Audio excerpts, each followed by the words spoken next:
Alam mo ba, si Duterte noong 2016 nanghingi rin ng courtesy resignation. Pero alam mo ba ang pagkakaiba ng ginawa niya sa ginawa ni Marcos? Panoorin at pakinggan mo ito ng maayos. Noong 2016, kakaupo pa lang ni President Duterte, agad niyang pinagsumiti ng courtesy resignation ang mga appointee ng dating administrasyon. Clear ang mensahe, walang lugar ang korap sa bagong gobyerno. Ito ang tinatawag na clean slate leadership.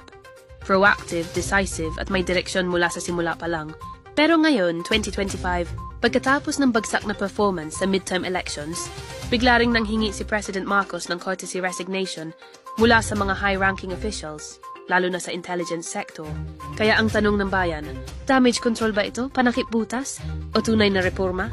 Kung ikukumpara, si Duterte, bago pa lang ang termino may aksyon na. Si Marcos, midterm na saka lang gumalaw. Kaya't ang dating sa publiko, leadership versus survival mode. Sa mata ng marami, si Duterte, nagpakita ng tapang at kontrol. Si Marcos, parang naghahanap ng scapegoat sa election loss. Kayo, anong basa niyo rito? Leadership move ba ito o desperate act? Panakip butas lang ba ang courtesy resignation ni Marcos? Mas epektibo ba ang estilo ni Duterte? Ito na ba ang sinasabi ni dating Pangulong Duterte na mahinang leader si BBM? Comment your opinion below. At huwag kalimutang i-like, i-share at i-follow kami para sa mga balitang hindi lang basta paandar, kundi may laman.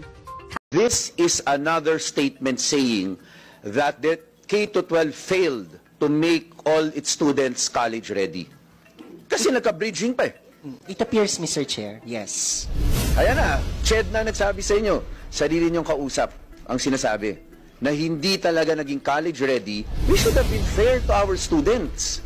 Na dati nga pag nag-graduate ka ng 4th year high school, ready ka na sa lahat. Eh bakit nung nagdagdag ng 2 taon, biglang di na ready?